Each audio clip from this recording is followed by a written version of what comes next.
This week, House Democrats have been too busy censuring a Republican congressman over posting and then deleting a silly little Japanese cartoon video on Twitter. Instead of, fixing the messes that Sleepy Joe created, Democrats claim they could never stand for such behavior in Congress. That's a lie, obviously. So Republicans, especially this one, decided to call him out. Since the Speaker has designated the floor to discuss members' inappropriate actions, shall we?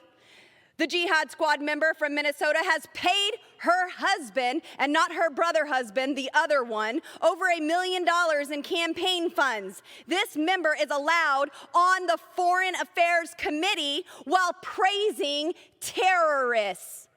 A Democrat chairwoman incited further violence in the streets outside of a courthouse. And then the cherry on top, my colleague and 3-month presidential candidate from California, who is on the Intelligence Committee, slept with Fang, a Chinese spy. Let me say that again. A member of Congress who receives classified briefings was sleeping with the enemy. This is unacceptable. Ilhan Omar responded, accusing Boebert of defecating and defiling the House of Representatives. Meanwhile, Fang's boyfriend said he did nothing wrong. Congresswoman Lauren Boebert is here now to respond. She accused you of defecating on the House floor, Congresswoman. Jesse, I don't think that fines are applicable as long as you're wearing a mask. That's permitted on the House floor as long as you're wearing a mask.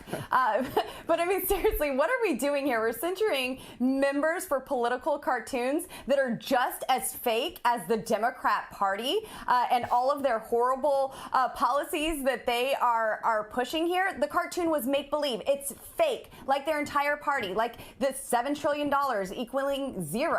$1.5 trillion in tax increases means more money in your pocket. And that Afghanistan was actually an extraordinary success. Look, don't whiz on my leg and tell me it's raining. We're not buying it. So I went down to the House floor to talk about exactly what they wanted to talk about. Members' inappropriate actions. And I was fed up with their small-mindedness, so I gave them a little piece of my mind, talking about Ilhan marrying her brother and really committing immigration fraud. She did that to bring him to the United States. She says anti-Semitic statements, praises terrorists. She paid her other husband over $1 million in campaign funds, and zero accountability from Democrats has taken place. Eric was receiving classified briefings and still is, and he was sleeping with a Chinese spy, literally sleeping with the enemy. The spy fled back to China. The FBI forced him to cut ties with her. This is actually something that has happened in the United States Congress, and yet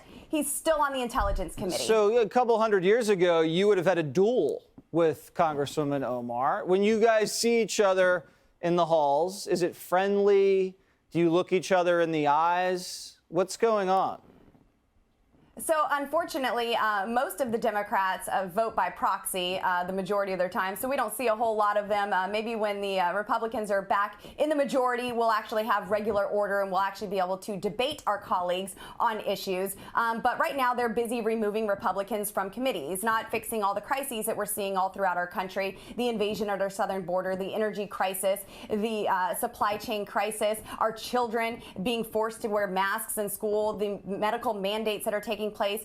Democrats have now removed 4 Republicans from committees. But look, what goes around comes around. I started making a list, and Ilhan and Eric are at the top. Maxine Waters, Cori Bush, and a couple other Democrats like Liz Cheney and Adam Kinzinger are on there too. So if you have any names that you'd like to add, Jesse, let me know. Well, let me ask you before we go, because it's a certainty that you're going to retake the House and you're going to be in charge of the committees and you guys can run the show. Are you going to be targeting Ilhan Omar over any of her history, any of her recent history? What sorts of things could you do? So that is exactly what we are going to do. When we have the majority, it is going to be all about accountability and investigations. I will be on the Oversight Committee, and I am submitting subpoenas for the people who are in this administration and making them answer to their failures. And I am absolutely calling out the members of Congress who serve in the House and do the things that they do. I'm absolutely going to hold them accountable, and what goes around, like I said, will come around. All right. A subpoena is mightier than the sword. Thank you very much, Congresswoman. The squad's top enemy, it looks like now.